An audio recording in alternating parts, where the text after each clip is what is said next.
Hi friends, मैं Virendra sir आज आपको वर्ण विचार का पार्ट 2 पढ़ाने जा रहा हूँ। जैसा कि आप जानते हैं, मैंने अपने पहले पार्ट में वर्ण विचार के आपको बताया था कि वर्ण क्या है, ध्वनि क्या है और वर्ण के कितने भाग होते हैं, वर्ण को कितने भागों में बांटा गया है और स्वर के बारे में बताया था। स्वर कितनी संख्या होती है स्वर की, आयोगवा क्या है, ह्रस्व स्वर क्या है, दीर्घ स्वर क्या है, लुप्त स्वर क्या है, ये आपको मैंने बताया था अपने पहले वर्ण विचार के वीडियो में। उसके आगे आपको मैं आज बताने जा रहा हूँ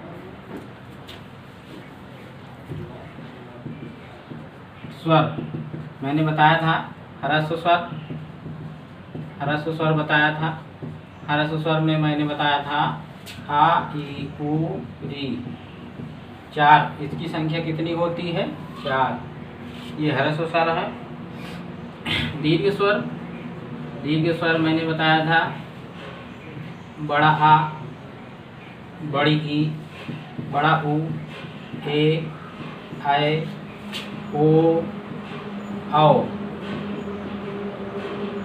ये मैंने बताया था, ये दीर्घ स्वर है। इसकी संख्या कितनी है? 7 है। उसके बाद लुप्त स्वर बताया था। लुप्त स्वर में मैंने बताया था कि इसको गिनती के 3 अंक, हिंदी की गिनती के 3 अंक से दर्शाया जाता है। जैसा कि इसका चिन्ह ये होता है और मैंने बताया था, जैसे आपको देखे होंगे कहीं कहीं ओम लिखा रहता है ऐसे। तो ये जो 3 है, यही जो है क्या है? ये प्लुत स्वर है। प्लुत स्वर अब यद्यप इसका अब प्रयोग जो है हिंदी वर्णमाला में अब नहीं होता है। ये संस्कृत क्या है, ये संस्कृत में इसका प्रयोग होता है, अब भी होता है, लेकिन हिंदी वर्णमाला में अब इसका प्रयोग नहीं होता है। अब ओम आपको ऐसा देखने को नहीं मिलेगा। अब ओम आपको ऐसा देखने को मिलेगा। जहाँ देखेंगे ज़्यादातर यही लिखा रहेगा। बहुत कहीं कहीं आप देखेंगे कि ये ओम लिखा रहेगा। तो ये जो ओम है, ओम का ये जो 3 है, ये जो है क्या है? प्लुत स्वर है। जैसे हम किसी व्यक्ति को, दूर है व्यक्ति, उसको बुलाना है तो उसको तेज आवाज़ से बुलाएंगे। जैसे किसी का नाम महेश है, तुम कहेंगे महेश, तेज आवाज़ में बोलेंगे तभी तो वो सुनेगा, क्योंकि वो दूर है। और जैसे ही हमने तेज आवाज़ मतलब आवाज़ करके उसको बुलाना चाहा, जैसे कि है महेश, मैंने कहा महेश कहा, तो ये स्वर इसमें लग गया। इतना लगेगा स्वर, तब जाकर ये आवाज़ उसके पास जाएगी। तो मैंने बताया था ह्रस्व स्वर में सबसे कम समय लगता है और उसके बाद दीर्घ स्वर में ह्रस्व स्वर के 2 गुना समय लगता है बोलने में, और ह्रस्व स्वर के 3 गुना समय प्लुत स्वर में लगता है बोलने। इसको बोलने में ह्रस्व स्वर के 3 गुना समय लगता है। फ्रेंड्स, ये आप लोग जान गए। अब आगे क्या है? संयुक्त स्वर। आगे हेडिंग है हमारा संयुक्त स्वर। अब देखिए, ये तो स्वर है, ह्रस्व स्वर, दीर्घ स्वर, प्लुत स्वर। अब ये जानिए आप, अब इसी में से कुछ ऐसे स्वर हैं जो संयुक्त स्वर है, मतलब 2 स्वर वर्णों को मिलाकर वो वर्ण बना है। तो अब देखते हैं कि वो कौन कौन से वर्ण हैं जो 2 वर्णों को मिलाकर के स्वर बने हुए हैं। 2 स्वर वर्णों को मिलाकर के स्वर बने हैं, वो कौन कौन से हैं? अब इसमें देखिए, जैसे कि ए है, तो ए जो है 2 स्वर वर्णों के मिलने से बना है, आ प्लस ई। ये आ और ई स्वर मिलने से क्या बना है? ए। अब जो अ है, ये किससे मिलके बना है?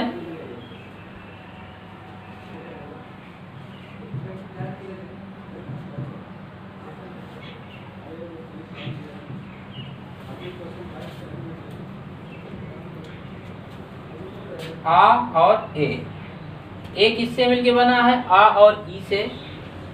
ऐ किससे मिलके बना है? आ और ए से। ओ किससे मिलके बना है? आ और ऊ से, छोटा ऊ से। औ किससे मिलके बना है? आ प्लस ओ से। ये देखिए ए दो स्वर वर्णों से मिलके बना है। छोटा आ और ई, ये दोनों अलग अलग स्वर वर्ण हैं। दोनों स्वर वर्ण को मिला करके क्या बना है? हमारा ए बना है।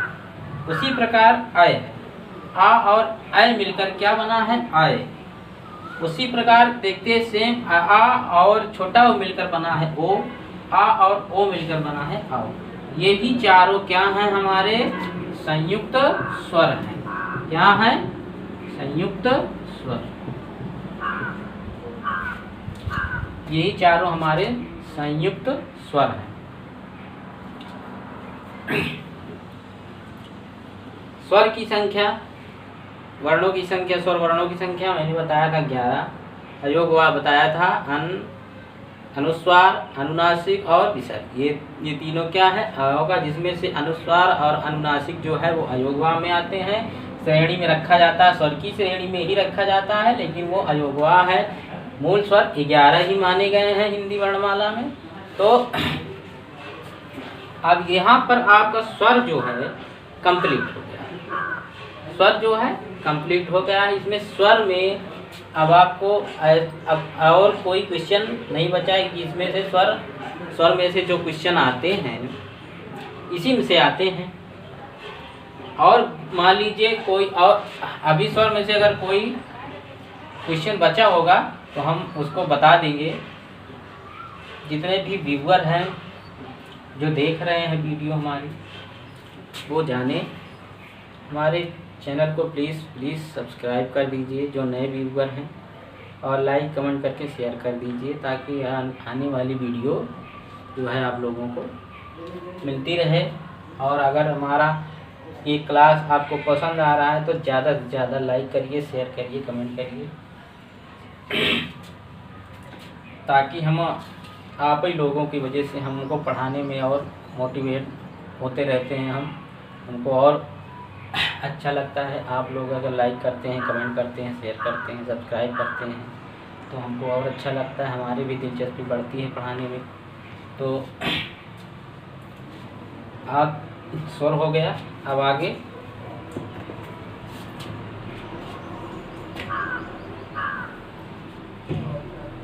संयुक्त स्वर हो गया।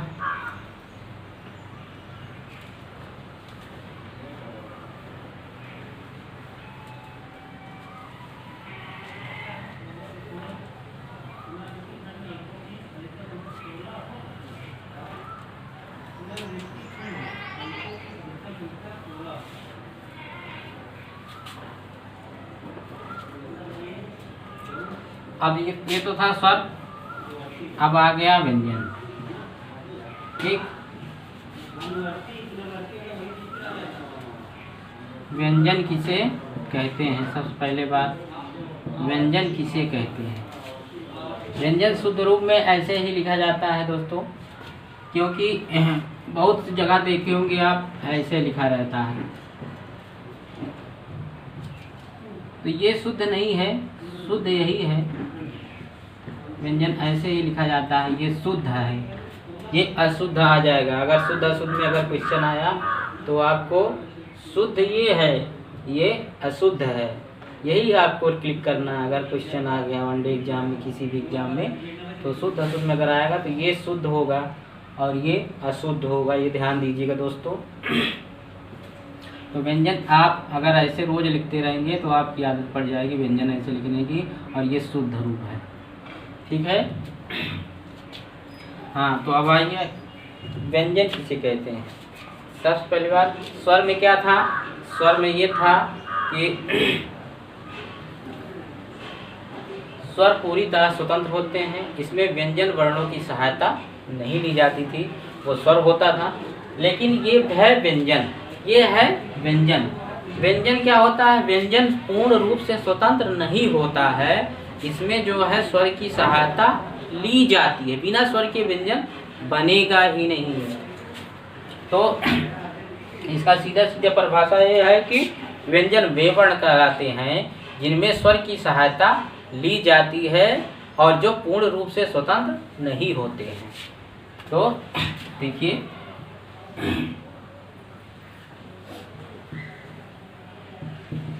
व्यंजन वे वर्ण होते हैं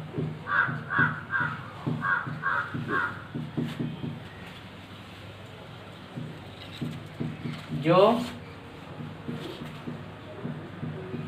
पूर्ण रूप से स्वतंत्र नहीं होते हैं तथा इनमें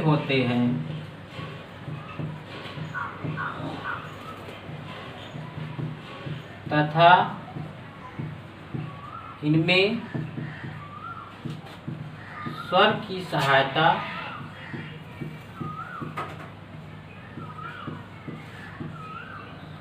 ली जाती है।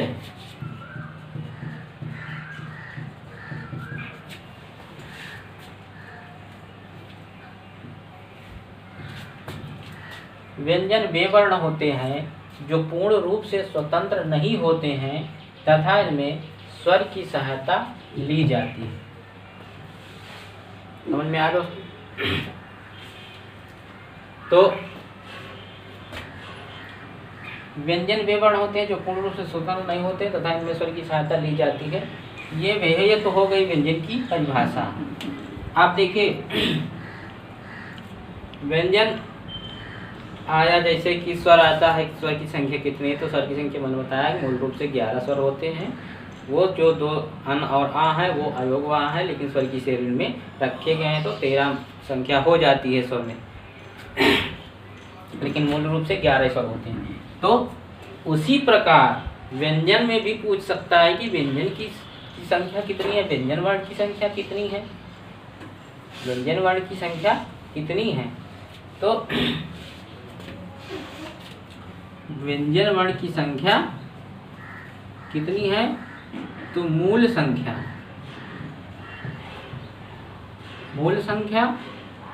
और कुल संख्या, मूल संख्या और कुल संख्या। अगर कभी भी फ्रेंड ये क्वेश्चन आ जाए कि व्यंजन हिंदी वर्णमाला में व्यंजन की कुल संख्या कितनी है, ये पूछे कि हिंदी वर्णमाला में व्यंजन वर्ण की कुल संख्या कितनी है,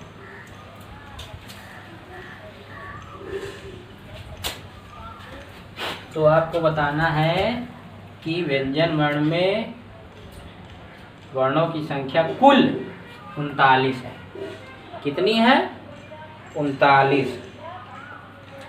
अगर मूल व्यंजन पूछे कि हिंदी वर्णमाला में मूल व्यंजन की संख्या कितनी है, तो आपको बताना है 33। समझ में आया दोस्त? समझ में आया दोस्तों? मूल संख्या 35 है। व्यंजन की बात कर रहे हैं, व्यंजन की।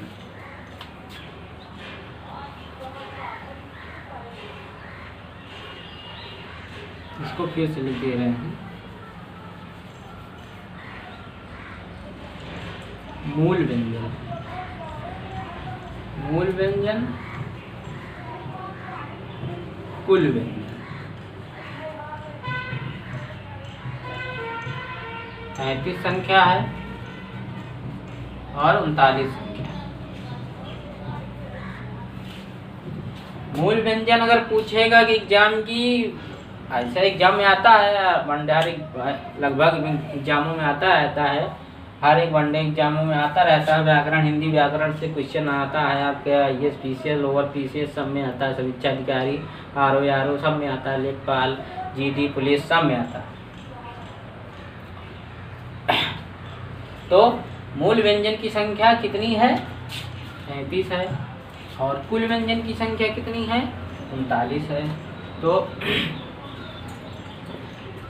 अभी हम बताएंगे कि ये मूल व्यंजन और कुल व्यंजन ये क्या है, कितने हैं, क्या क्या कौन कौन से वर्ण हैं मूल व्यंजन में, और पूरा कुल व्यंजन में कितने हैं, और पूरा सुर उपस्वर कितना है, पूरा हम अभी आपको बता दे रहे हैं।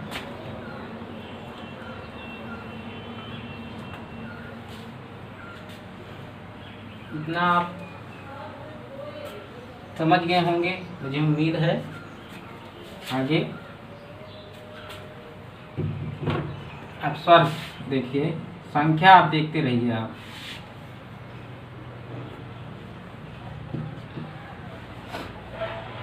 छोटा बड़ा, छोटी बड़ी, छोटा हो बड़ा हो, री ए ओ आओ, ये क्या हो गया, स्वर हैं 11।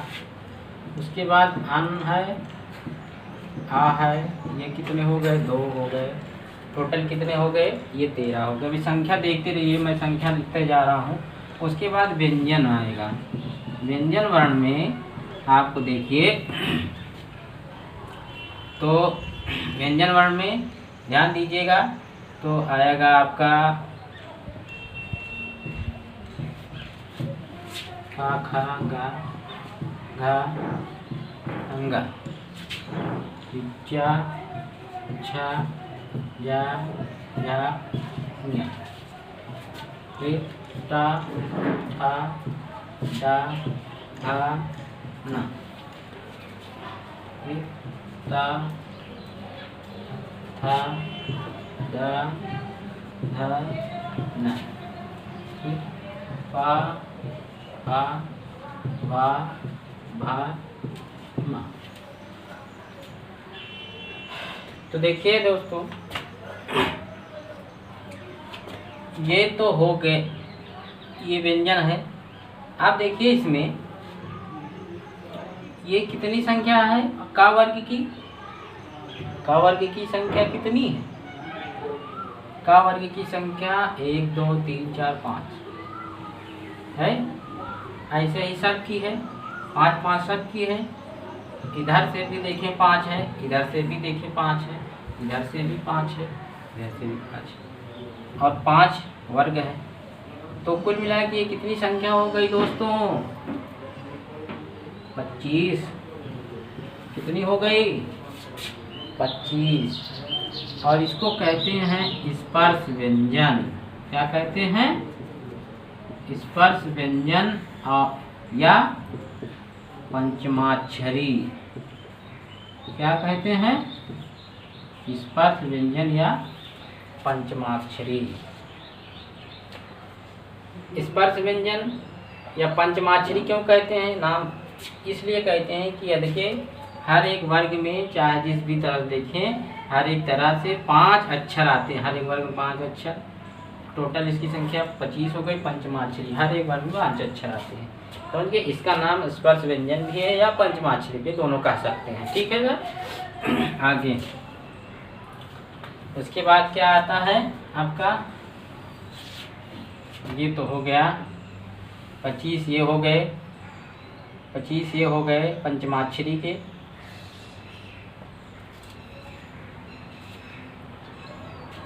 पंचमाक्षरी के 25 हो गए। नीचे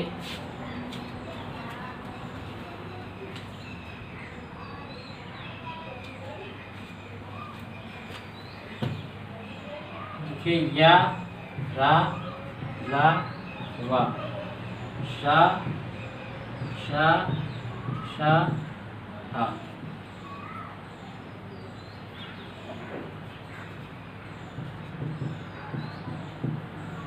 ठीक,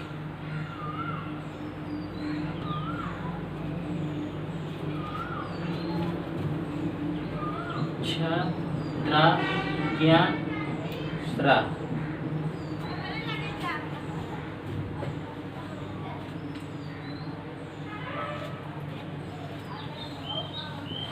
फिर है ड़ा और ढा। अब दोस्तों इसको देखिए आप,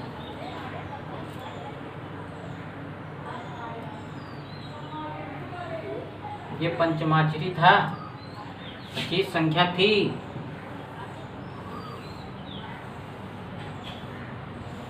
ना। अब यार अलावा को क्या कहते हैं? अंतस्थ व्यंजन। क्या कहते हैं?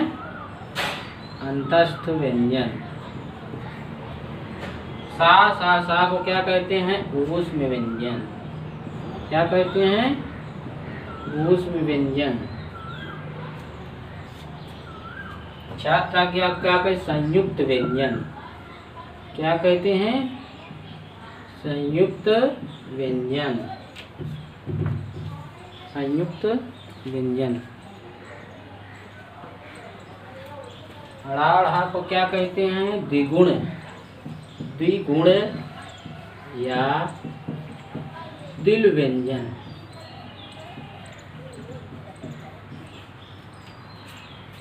तो इनकी संख्या कितनी है? 4 है। इनकी संख्या 4 है। इनकी संख्या 4 है और इनकी 2 है। तो दोस्तों ये संख्या हो गई। अब ये हो गया 13, 11 2 13, 13 25 38, 38 4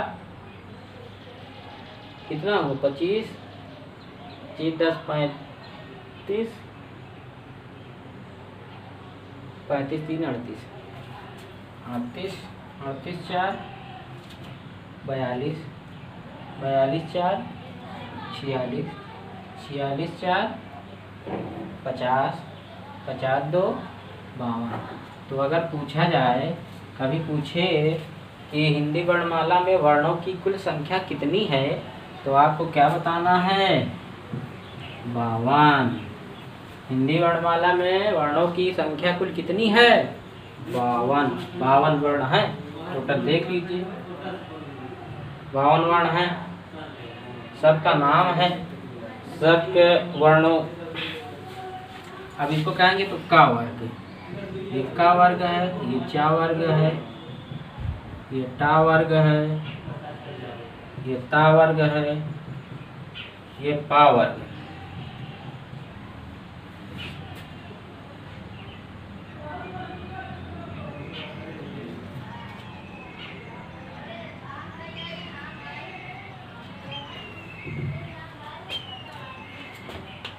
हिंदी वर्णमाला में कुल वर्ण कितने हैं? 52 वर्ण। कुल वर्णों की संख्या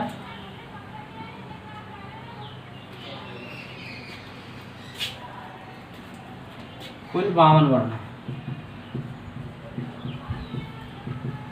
52 कुल वर्ण बराबर 52 वर्ण है।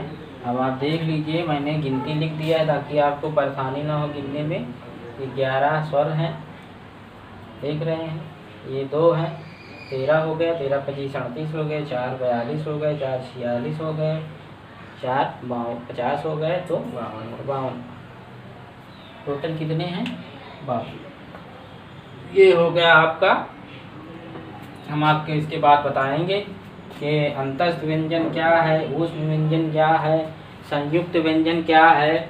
उसके बाद द्विगुण क्या, द्विगुण क्यों कहते हैं, दिल क्यों कहते हैं, वो संयुक्त व्यंजन किसे कहते हैं, क्यों कहते हैं संयुक्त व्यंजन, ऊष्म व्यंजन क्यों कहते हैं, अंतस्थ व्यंजन क्यों कहते हैं।